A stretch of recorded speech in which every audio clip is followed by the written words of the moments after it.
I live in South Central. This is South Central. Liquor stores, fast food, vacant lots.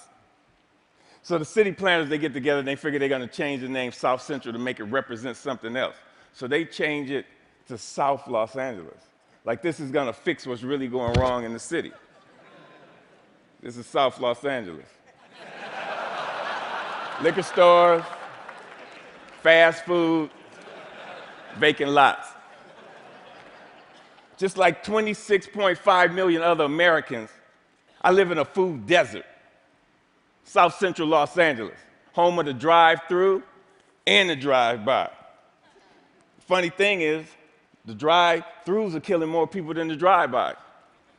People are dying from curable diseases in South Central Los Angeles.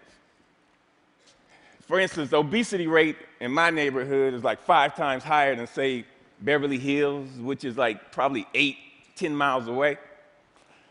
I got tired of seeing this happening. And I wonder, how would you feel if you had no access to healthy food? If every time you walk out your door, you see the ill effects that the present food system have on your neighborhood? I see wheelchairs bought and sold like used cars. I see dialysis centers popping up like Starbucks. And I figured this has to stop. So I figured that the problem is the solution. Food is the problem, and food is the solution. Plus, I got tired of driving 45 minutes round trip to get an apple that wasn't impregnated with pesticides. So what I did, I planted a food forest in front of my house. It's on a strip of land that we call a parkway. It's like 150 feet by like 10 feet. The thing is, it's owned by the city, but you have to maintain it. So I'm like, cool. I can do whatever the hell I want. Since it's my responsibility and I got to maintain it, and this is how I decided to maintain it. So me and my group, L.A. Green Grounds, we got together and we started planting my food forest, fruit trees, you know, the whole nine, for vegetables. What we do, we're a pay-it-forward kind of group, where it's composed of like gardeners from all walks of life from all over the city, and it's completely volunteer, and everything we do is free. And in the garden, it was beautiful. And then somebody complained. The city came down on me and basically gave me a citation saying that I had to remove my garden, which this citation would turn into a warrant. And I'm like, come on, really? A warrant for planting food on a piece of land that you could care less about? And I was like, cool, bring it. Because this time it wasn't coming out. So LA Times got hold of it. Steve Lopez did a story on it and talked to the councilman. And one of the Green Grounds members, they put up a petition on change.org. And with 900 signatures, we were a success. We had a victory on our hands. My councilman even called and said how they endorse and love what we're doing. I mean, come on, why wouldn't they? LA leads the United States in vacant lots that the city actually owns. They own 26 square miles of vacant lots. That's 20 Central Parks. That's enough space to plant 725 million tomato plants. Why in the hell would they not okay this? Growing one plant will give you 1,000, 10,000 seeds. Okay. When $1 worth of green beans will give you like $75 worth of produce. It's my gospel. I'm telling people, grow your own food. Growing your own food is like printing your own money.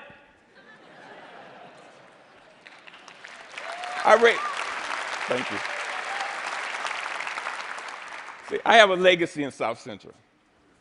I grew up there. I raised my sons there. And I refuse to be a part of this manufactured reality that was manufactured for me by some other people, and I manufactured my own reality. See, I'm an artist.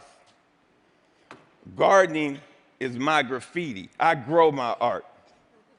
Just like a graffiti artist, where they beautify walls, I beautify lawns, parkways. I use the garden, the soil, like it's a piece of cloth. and the plants and the trees, that's my embellishment for that cloth. You'd be surprised what the soil could do if you let it be your canvas. You just couldn't imagine how amazing a sunflower is and how it affects people. So what happened? I have witnessed my garden become a tool for the education, a tool for the transformation of my neighborhood. To change the community, you have to change the composition of the soil. We are the soil. You'd be surprised how kids are affected by this. Gardening is the most therapeutic and defiant act you can do, especially in the inner city. Plus, you get strawberries.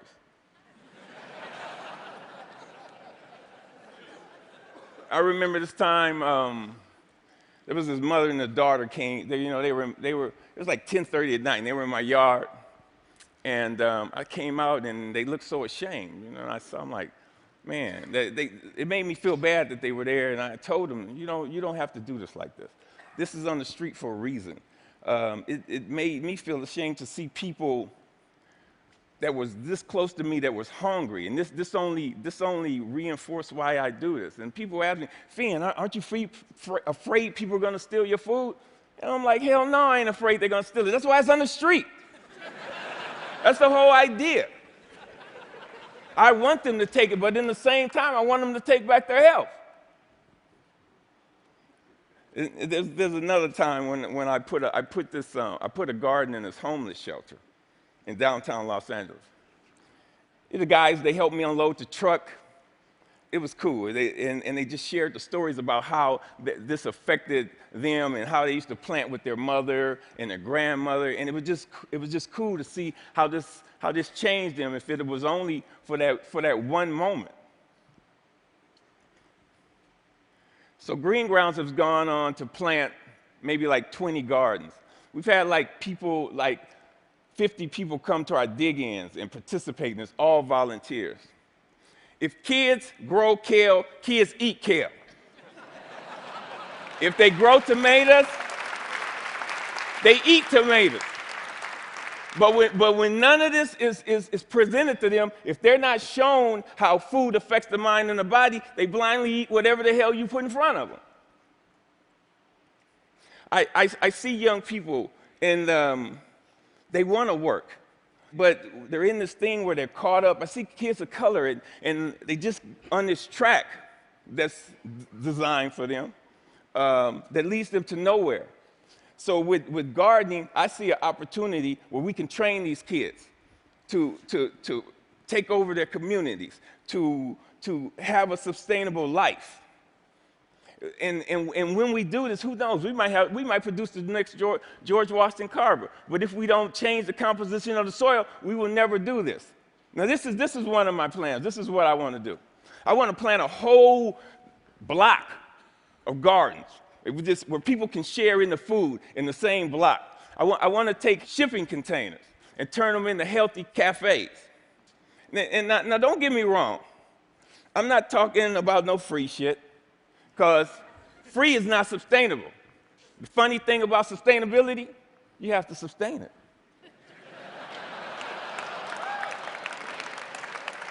What I'm talking about is putting people to work and getting kids off the street and letting them know the joy, the pride, and the honor in growing your own food. Opening farmers markets. So what I want to do here, we got to make this sexy. So I want us all to become evolutionary, renegades, gangsters, gangster gardeners. We got to we got to flip the script on what a gangster is. If you ain't a gardener, you ain't gangster. Get gangster with your shovel, okay? And let that be your weapon of choice. So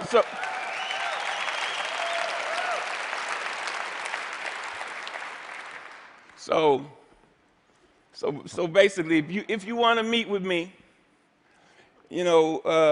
if you want to meet, don't call me. If you want to sit around in cushy chairs and have meetings where you talk about doing some shit, where you talk about doing some shit. If you want to meet with me, come to the garden with your shovel so we can plant some shit. Peace. Thank you. Thank you. Thank you. Thank you.